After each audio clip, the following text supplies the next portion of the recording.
and we get ready to welcome our next speaker. Our next speaker, and the topic is about faith and its importance in our journey to success. We all have an inspirational story, or we are motivated to succeed. We all want to be successful people. How is it going to help us to be successful, but we do not have the faith? Now, this session is going to be talking about how we can integrate faith into our daily life. And our esteemed sheikh is going to be sharing personal stories and insights on that very topic. We need to guide our decisions and instill resilience in ourselves. We can only do this if we have principles, and there are no better principles than the principles we have in our deen. Ladies and gentlemen, the person who is going to speak to us about this exciting topic is an imam at the Chireka Masjid. He is an Islamic scholar, a Sharia financial consultant. He is a life coach and a lecturer. Ladies and gentlemen, please welcome Sheikh Ashraf Mutagubia. You can clap for him until he takes his seat. That is a very heavy CV that he has, and we all look forward to being like him, inshallah. You are most welcome, Sheikh.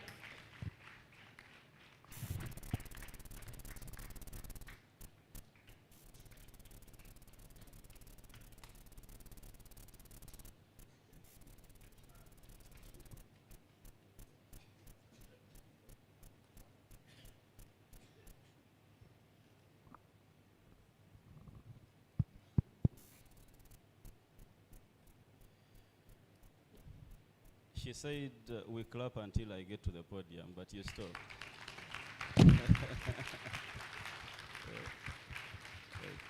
Alhamdulillah, thumma salatu wassalamu ala rasulillah sallallahu alayhi wa sallam. We thank Allah tabaraka wa ta'ala for the opportunity. This is very interesting to be able to be part of. And I think you need to clap for yourselves.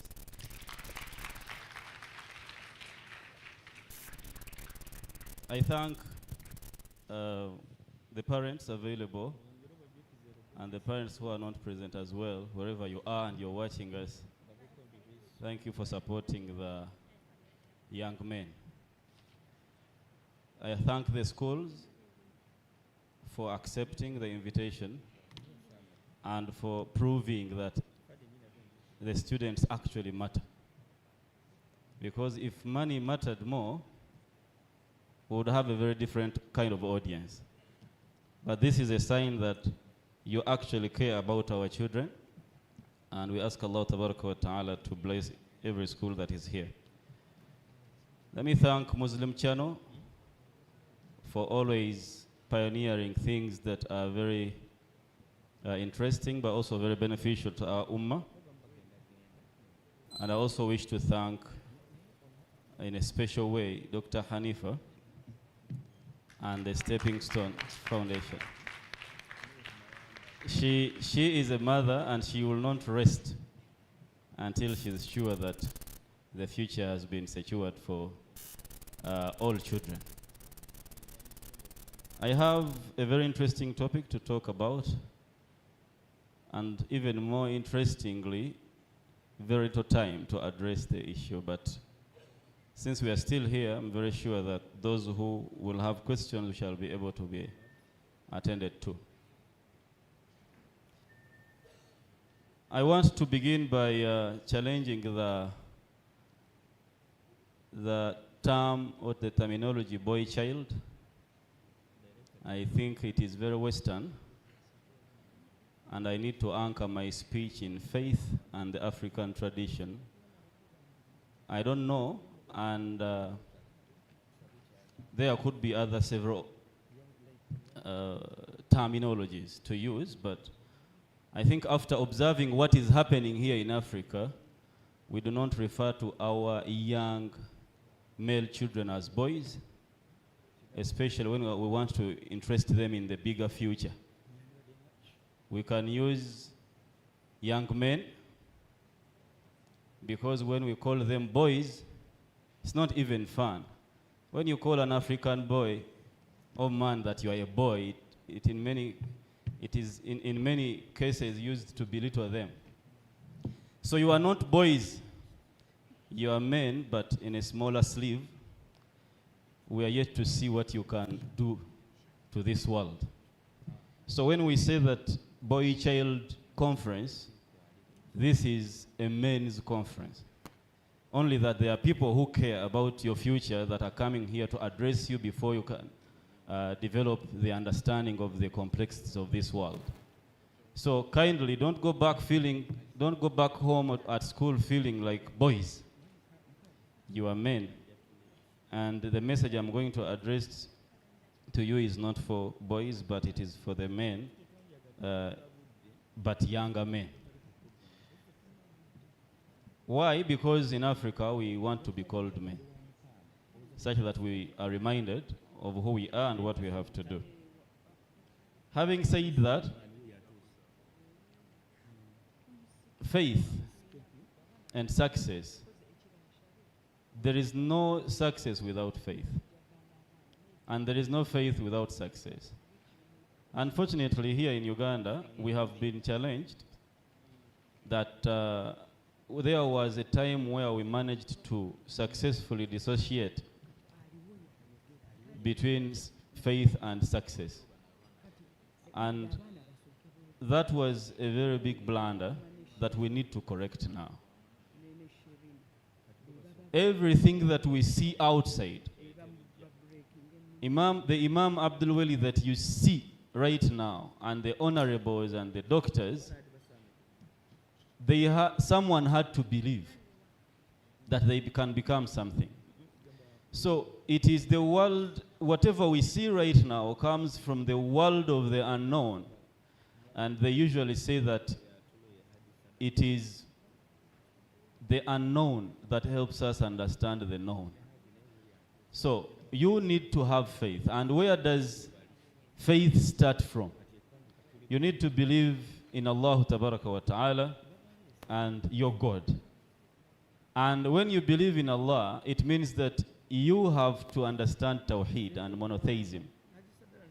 Why? Because for a man to be successful, or the man we wish to have tomorrow, is not a man that is confused about their master. A man should not be confused. Who is my master? Allah Tabaraka wa Ta'ala. Who is my father? Who is my mother? Who is my teacher? Disciplined men, like we shall talk about them in the next few minutes. Men should not be confused. You should know your elders. But how do you know that? You begin by understanding Allah. Then you will understand who is commanding you and who is guiding you. Allah Tabaraka wa Ta'ala. Now when you begin by understanding Allah, Tawheed, and worshipping none other than Allah Tabaraka wa Ta'ala, then you know where you came from. I want to tell you something. Many people will tell you that you cannot win without knowing your background. That is very true, but our background goes back to our Genesis. If you don't understand Allah, it means you will not understand where you came from, and it is going to become very hard for you to even craft a purpose for yourself. Why? Because you do not know where you came from. If you did, we would have a different person. So when you understand Allah, it helps you understand where you came from, so you are not confused. The very important philosophical questions, you have the answers for them. Who am I? Where did I come from? Why am I here? Where am I going? That all starts by understanding Allah. And you cannot claim to be the leader of tomorrow. A man who is supposed to have a family and have children can't be confused about where they came from, then where they are headed. You have to have that level of clarity, but it all begins by understanding Allah Tabaraka wa Ta'ala, so you can be able to do what? To succeed. Now, how does that help us? When we say that you need to understand God and anchor all your success in your faith and belief in God, it means that you are now going to get rid of the slave mentality. I want you to appreciate, some of you will understand, and I'm not worried. Sometimes I speak and people don't understand. Other times I speak and people understand. But I can comfort you with something. It is not a must for you to understand whatever you study now. But you should keep it with you. Even in Sharia, it is acceptable. Imam Abdul Wali is a scholar, is a hadith scholar. He knows that we have what we call tahammul and ada. It is acceptable that you, before you become a grown man, we keep with you hadith and Quran. Not for you to narrate right now, but later when you grow up. So you might need to keep some of the hadiths I'm going to give you, such that in the future they can act as a reference. Why do we need to believe in Allah Tabaraka wa Ta'ala and anchor all our achievements and successes and our goals in our faith? Because when you believe in Allah, you get rid of the slave mentality. And you understand that most of our problems in Africa are going to be about decolonization. I'm not talking about the rebel, the rebel, what? You know, we have a new president of the Uganda Law Society. He is teaching us some new terms. The rebel lawyers, the whatever, there's just new terminologies that is happening. But we need to decolonize. We have been inheriting a lot of things that came from our colonial master then and people who enslaved us. Now, one of the benefits of believing in Allah is that you get rid of any form of slavery. So you free your mind first, because now, as a man, your master is one. Everyone else has to be a human being, and you will not compromise your values because of them. You are not going to worship money. You're not going to worship knowledge. You're not going to worship status and politics or authority, but an African young man is now free to think, because only God is above him, and everyone else has to conform to Allah's word. Every other relationship has to conform to Allah's principles and guidelines. And when you start like this, you are going to win, because it means that you are not going to compromise or bend as an African man. And this is not in a bad way. We are not teaching you to be arrogant. But you are going to be able to stand confidently and defend what you believe in, religion.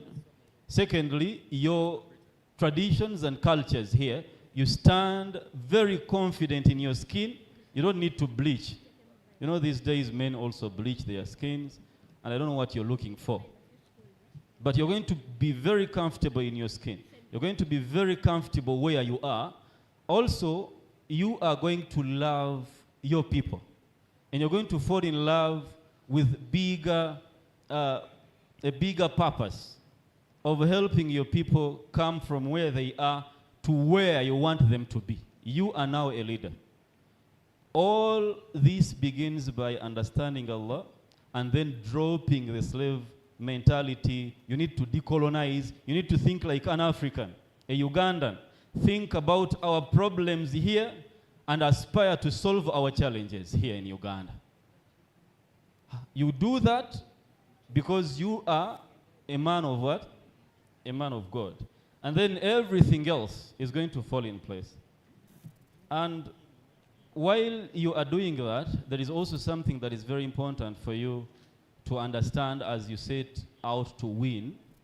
When you understand God and you have dropped the slave mentality, what next is going to be working on your character? Because in Islam, there is no separation. You know, there is an argument, for those who might be interested, there is an argument between when people are talking about the difference between the Islamic law and conventional law. In Islamic law, morality has an attachment. And what is termed as criminology in Islam has a lot to do with the moral aspects and morality. So we do not separate between the two. You understand that the secular world is going to want to make you drop your values because those are moral issues, and they want to convince you that these issues have no space in the criminal world.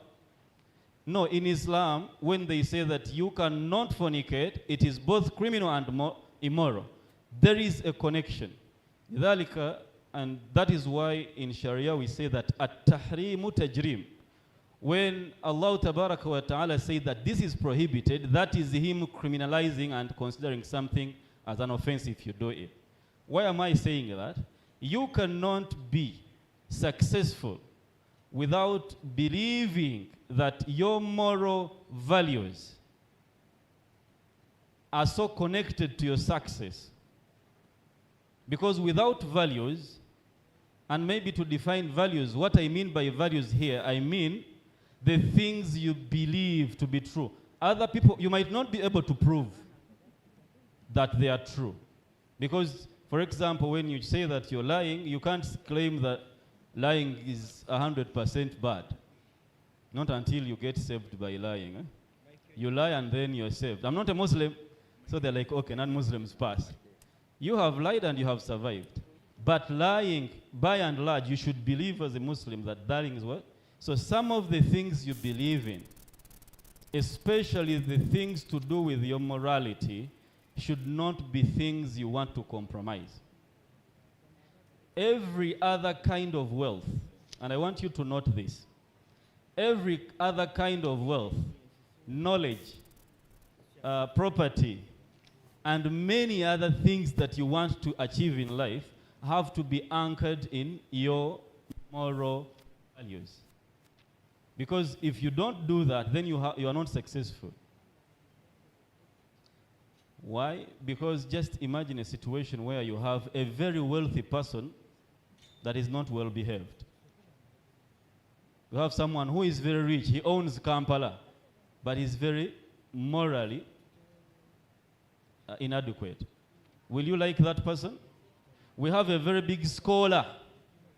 He studied medicine, he's a philosopher in politics, but he's very ill what? Mannered. Will you like that person?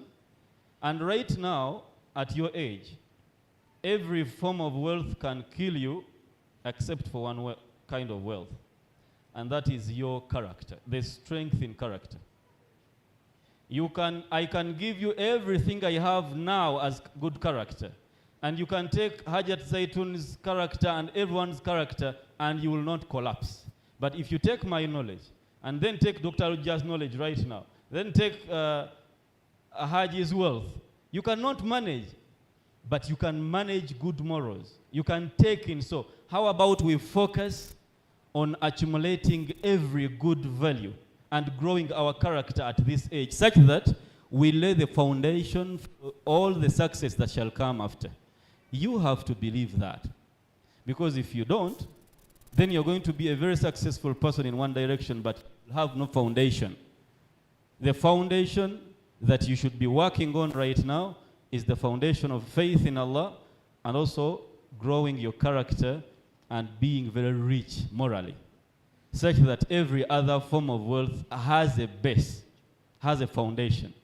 And I cannot stress that enough.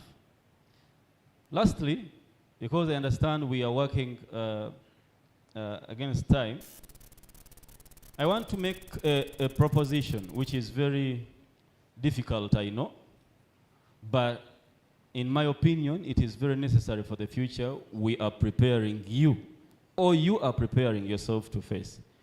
I want to invite every parent and every school and each one of you, men of tomorrow, to dedicate your lives to studying religion. We cannot afford to have a future of men who do not understand their religion. It doesn't matter what you want to become. But I want to interest you in studying to have a sheikh's level of religious knowledge, even if you'll be an engineer, even if you're going to be a doctor, even if you're going to be a political scientist. We need the fathers of tomorrow, the bosses of tomorrow, the head teachers of tomorrow. Every Muslim should be able to do what? To have that level, sheikh's level knowledge. And by that I mean at least have idad, the knowledge of idad, which is O level in religious studies. At least if you are, alhamdulillah, very good, go for thanawi. Be a man that knows how to pray, a man that knows his God, a man that knows the fundamentals. Then on top of that, you can build any other form of success. My point is, we cannot afford to have a young man, Muslim man of tomorrow that does not understand God. You will not be able to navigate AI. You will not be able to navigate all the ideological complexities that are happening. Mara liberalism, mara democracy, mara far right, far left. All these are also religious in nature. Now, how do we ensure that you will not be confused tomorrow as a young man? You need to study your religion such that you know what you believe in, you know how to distinguish between that is which is the falsehood and the what? The things that you believe in. So my proposition lastly is all of you should pick interest in memorizing the Quran. All of you should pick interest in understanding your religion at least up to Idadi, which is O level, or Thanawi. That is the man that we want. It will not hinder any success. It will, however, provide a very firm foundation upon which you will be able to manage the complexities of life. Thank you very much for listening. We would have loved to say more, but in the interest of time, I want to just remind you that that is how we anchor all our success. In what? In faith, because we are Muslim boy child. Assalamu alaikum wa rahmatullahi wa barakatuh.